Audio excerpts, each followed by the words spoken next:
Welcome back to the Hurley Pro Trestles, coming to you live from Trestles, California. This is one of the high performance destinations on the tour schedule, and we've got three goofy footers about to fight it out for a place in the third round. Otton up and riding at the moment, driving down the line, just floating that section, but doesn't get around it. Plenty of time left on the clock, 27 minutes remaining, and a couple of waves rolling the competitor's way at the moment. Miguel Pupo up at the moment, driving into that first section, throwing up a nice little fan. Just climbing up onto the roof for a moment. This wave started to open up. A bit of green wall to work with here as he drives up into that pocket and delivers maybe his best turn of the wave so far. And now just working it over as this thing tapers off through the inside. Has a closeout to deal with and delivers yet another backhand blow to the lip. So a strong ride there for Miguel Pupo, certainly a lot stronger than what we saw from Otton. So expecting that he'll get the better of his rivals in this opening exchange. Heat 3 of round 1, Ronnie Blakey with Ross Williams. A lot to look at here, Ross. Three goofy footers. It's going to be nice comparing their angles of attack out here. I'm right there with you, Ronnie. So we're going to have to pick apart how these guys do it because there's not a whole lot of difference here. They're all under backhand. So Miguel Pupo on screen right there is known to be smooth. He's one of the smoothest cats on tour. And that works well for him at lowers right there. That snap was very nice. So not only is he smooth, but he's got great technique. He does put quite a bit of power and torque into it. So he's a sneaky power surfer. There's guys like Wiggly that throw a ton of spray, and then there's guys like Miguel who's got kind of the same turn, but he's so smooth. He really irons them out. And then Otton is one of those surfers that is just kind of raw and surfs on rhythmic. If he's going to have a couple of big scores, you never know when it's going to go down for Kai. He's one of those guys, once he finds it, he runs with it. And Ace Buchan, definitely the sharpest surfer on tour. But right there, beautiful technique. Look how low he got to the deck of his board. I love how he touched the deck of his board with that front hand. So really paying attention to those minor details. That comes natural for Miguel. But to the eye, for us, Ronnie, that is just music to the eyeballs right there. Very liquidy. Fun to break down, isn't it? It was a beautiful ride, couple of big turns when you look at the slow-mo. Well, for Otton, if he's going to finish in the top 22, he's going to have to finish with some giant results because, you got Miguel Pupo sitting right there on a cutoff line at 21. That's a lot of points to make up. Let's see what kind of points he can put together on this ride. Has a bit of speed as he guns down the line. This wave's starting to slow up a little bit, so Kai will get the opportunity to really commit to some manoeuvres there. Just chipping away. It won't be a huge score, but it'll be his best ride, a 3 on his first wave. We'll wait for the numbers to come in. We've got waves approaching out the back. Adrian Buchan in a position to have a look at this one. He has that priority. And Miguel's crept over to the left, so we'll keep our cameras fixed on Buchan as he attacks the first section. He's obviously in tune with his equipment at the moment, looking really sharp as he drives up into the lip, bashing this wave repeatedly down the line. A little tangled up in the white water there, but still has room to move. And is very effective there, just whipping that backhand snap. And he clearly likes the feel of it, looking up towards the judges' tower. And I wanted to be with all the boys, and I was bugging him all day, and he was like, no, when you're on tour, you can, you'll get the pass. And I'm like, I can't wait till then. And then he dropped 2 passes as he was walking up the stairs like 20 minutes after. And I picked those passes and I was in there, and he's like, how'd you get in here? And I didn't tell him, and he kicked me out. But just, rest in peace, Woody. We're all missing you, and thanks for sending us really fun waves. And yeah, the tour is gonna miss you, but I know you're looking down on us and smiling. Well, thanks a lot. Congratulations on your win, and we'll see you in round 3, Kanoa. Back to you guys. Thank you, Strider. What a gold story there. We are celebrating the life of David Wood, head of security for the WSL, and a great story there from Kanoa as we throw our attention back to the heat in the lineup. Otton, he's starting to find some form out here, a bit of rhythm on the backhand as he moves through to the inside, a little speed float to look for more.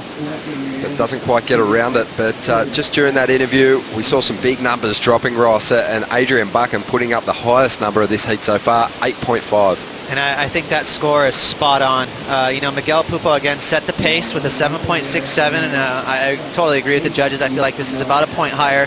I like that mix-up right there, letting the tail drift. Now this is more like Ace Buchan that we know and are familiar with. Precision-like hacking. He really keeps that inside rail engaged, and so when he does those little snaps, Ronnie, he never loses speed because he's carving out of them. So, you know, you could say if there's one word to describe Ace Buchan surfing is it's relentless, you know, and it's very easy for him to just keep stinging the wave time and time again. And this is his previous ride, his last wave, I should say. Adrian Buchan.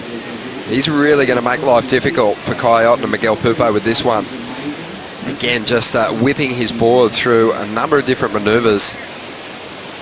And I think, Ross, that the form of the three competitors on show so far in this heat, I think actually the standings in this heat really do tell you who is doing the best surfing on tour at the moment and why. Who's in form, huh? Well, a couple of nice snaps there from Kai Otton, and you could say Kai, out of the three, you know, he has that kind of that unknown factor where you just don't know when he's going to absolutely light up a wave. So Miguel Pupo now, he's going to be the danger man for Ace. I know Ace got a great backup score there, but again, very smooth operator right here. This Brazilian kid has got the best style, but he combines it with a lot of power. So right there, that snap was nice. He torqued it right in a pocket and threw you know, a decent amount of spray.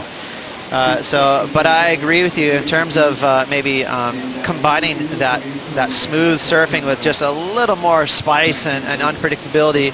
Ace Buchan's got the nod, so he should be finding himself in the lead. So, you know, you do have both ends of the spectrum here, people going for world titles, but at the same time it's just as stressful looking for requalification.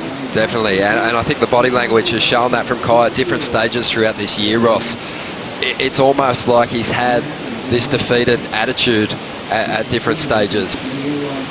Waves approaching here at the moment. We are expecting this swell to fill in a little more throughout the afternoon, and with big heats to come, there's going to be no shortage of huge turns laid down as we see Kai Otton up now, continuing his fight to get a big result here. A couple of solid turns, mixing things up quite nicely as he brings it right through to the inside. Wants a solid finish there, bangs the closeout. That'll be his best ride. Well, that was a pretty impressive surfing right there from Kai Otton. And very aggressive, so I think the judges will be paying attention. Nice wave here from Ace Buchan. You can see he's got great wave choice, but unfortunately came unstuck there. Just a little bump. You'll see that wind. It's going to be a little challenging for the surfers. You'll see some ribs on the face. You can see that wave out there almost split in half, but Kai did a great job of actually pulling off a big old tail slide right through the middle of it. And again, some pretty impressive display of progression. You know, he did not surf safe by any means on that left. A couple of tail slides, even that rail grab, tail blow. So that'll get Kai back in the heat. Looks like he's really refocused on the job at hand out there at the moment. That should be his best wave. We're waiting on the numbers to come through as we see Miguel Pupo up once again. He drives off the bottom. Nice snap there. Plenty of spray, as per usual with this stylish goofy footer. And this is starting to really shape up nicely, this heat. All three competitors showing pretty good form at the moment. As Miguel just drifts that tail, he really wanted to finish with something explosive, but just lost control. But right there, that was a great display. Despite the fact that he came unstuck on that last maneuver, pay attention to his surfboard. Right here, he's just trying to find the first part of the wave, that transition where he's going to start setting his maneuvers. There it is. So now that he's got his rail engaged, he's not going to be hopping, not going to be bouncing, not even really going to be weaving. He goes straight from the bottom, a smooth little bottom turn to a nice hack off the top. That's 3 in a row. So how Miguel harnesses speed on the wave, it's subtle, but he uses a transition. You don't see him really jiving around and bouncing and hopping, and that's what makes him a smooth surfer.